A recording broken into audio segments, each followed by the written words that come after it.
Now let us learn how to write a formula for a simple compound.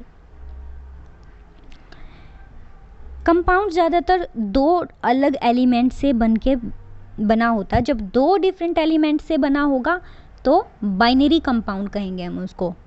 By stands for two. So binary compound में दो different element से मिलके बना हुआ compound. Example के लिए लिखते हैं हम हाइड्रोजन क्लोराइड. सो फॉर्मूला लिखने के लिए हमें दो चीज़ें क्या रिक्वायर्ड है, एक सिंबल और दूसरा वैलेंसी.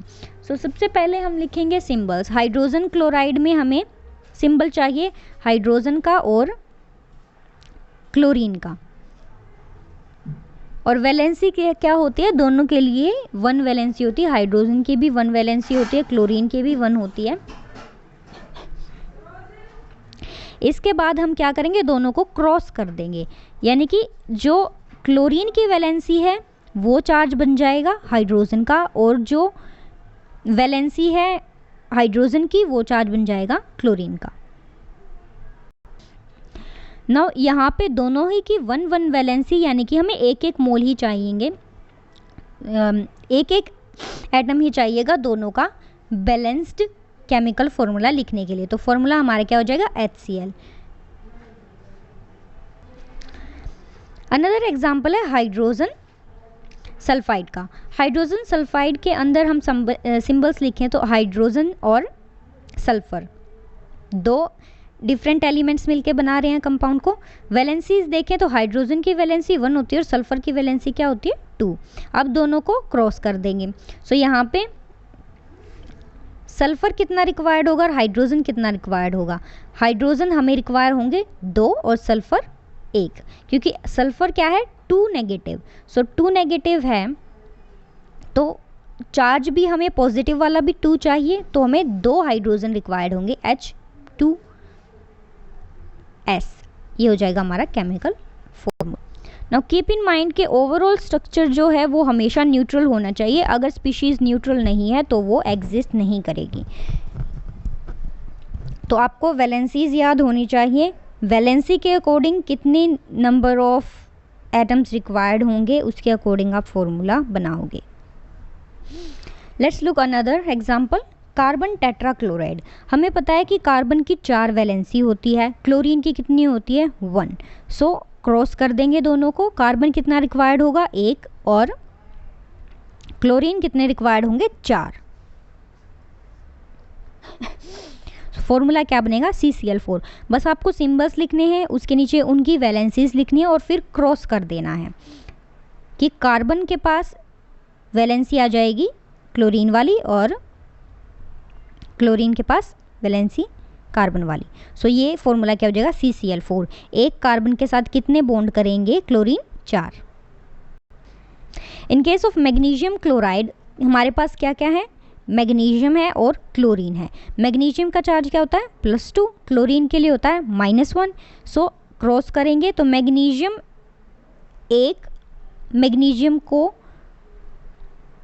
न्यूट्रलाइज करने के लिए कितने क्लोरीन चाहिए हमें 2, क्योंकि क्लोरीन के ऊपर -1 चार्ज होता है और हमें कितना चाहिए चार्ज -2. तो हम 2 क्लोरीन को लेंगे, 2 क्लोरीन -2 +2 के मैग्नीशियम को वो न्यूट्रलाइज कर देंगे. तो हमारा फॉर्मूला क्या होगा, MgCl2. Aluminium oxide. एल्यूमिनियम का हमें पता है कितना चार्ज होता है +3. ऑक्सीजन के लिए क्या होता है -2. सो दोनों को क्रॉस कर देंगे. फॉर्मूला क्या बनेगा, Al2O3. बस आपको क्रॉस करना है दोनों को. कैल्शियम ऑक्साइड में कैल्शियम के लिए +2 होता है, ऑक्सीजन के लिए -2. अब यहाँ पे क्योंकि दोनों आपस में कर रहे हैं न्यूट्रलाइज, जैसे कि NaCl में +1 एंड -1 करते हैं, ऐसे ही कैल्शियम ऑक्साइड में +2 एंड -2 दोनों ही न्यूट्रलाइज कर रहे हैं. तो हम इसमें क्या लिखेंगे, CaO. जब दोनों सेम हैं तो वहाँ पे हम नंबर नहीं यूज़ करेंगे, simple CaO. Sodium nitrate. Sodium के लिए +1 चार्ज, नाइट्रेट के लिए -1. तो फॉर्मूला अब देखो +1 है -1 है, दोनों आपस में न्यूट्रलाइज करें तो हम क्या लिखेंगे, NaNO3. और क्योंकि NO3 की हमने एक ही एटम लिया है तो हम उसके वो आगे जो है ब्रैकेट नहीं लगाएंगे. अगर हम एक मॉलिक्यूल ले रहे हैं तो हम एक, अगर एक से ज़्यादा होता अगर पॉलीएटॉमिक आयन का नंबर तब हम लगाते ब्रैकेट, बट यहाँ पे क्योंकि नंबर एक ही है तो हम NaNO3 ही लिखेंगे। जैसे कि एग्जांपल हम ले अगर कैल्शियम हाइड्रोक्साइड का, तो कैल्शियम के लिए +2 चार्ज होता है और हाइड्रोक्साइड OH नेगेटिव के लिए -1 चार्ज होता है। तो अब इस केस में क्योंकि हमारी पॉलीएटॉमिक आयन का नंबर एक से ज़्यादा है, अब हमें -2 चार्ज चाहिए न्यूट्रलाइज करने के लिए, तो OH की 2 रिक्वायर्ड होंगे, 2 OH नेगेटिव। तो यहाँ पे पॉलीएटॉमिक स्पीशीज़ का नंबर एक से ज़्यादा हमें क्योंकि लेना है तो हम उसके आगे क्या लगाएंगे, ब्रैकेट में एनक्लोज करेंगे उसको। तो फॉर्मूला क्या बन जाएगा, CaOH ट्वाइस। लेकिन ब्रैकेट हमेशा सिर्फ पॉलीएटॉमिक स्पीशीज़ के साथ ही लगेगा, ये बात ध्यान रखनी है। फॉर एग्जांपल सोडियम कार्बोनेट है, सोडियम कार्बोनेट में हमें सोडियम में +1 चार्ज होता है, कार्बोनेट में -2। सो जब हम इनको क्रॉस करते हैं तो Na2 रिक्वायर्ड होता है और CO3 सिंगल।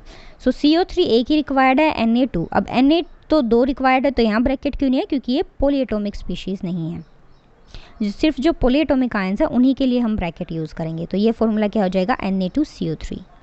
एक और एग्जांपल देख लेते हैं, ammonium sulphate, ammonium NH4 +1 charge होता है, सल्फेट के लिए SO4 2 नेगेटिव, -2 चार्ज होता है। सो यहाँ पर जब हम क्रॉस करेंगे दोनों को तो हमें पता है NH4 जो है, अमोनियम जो है, वो एक पॉली एटॉमिक आयनिक स्पीशीज़ है, तो उसके लिए हम क्या यूज़ करेंगे, ब्रैकेट। सो ये आ जाएगा NH4 ट्वाइस SO4।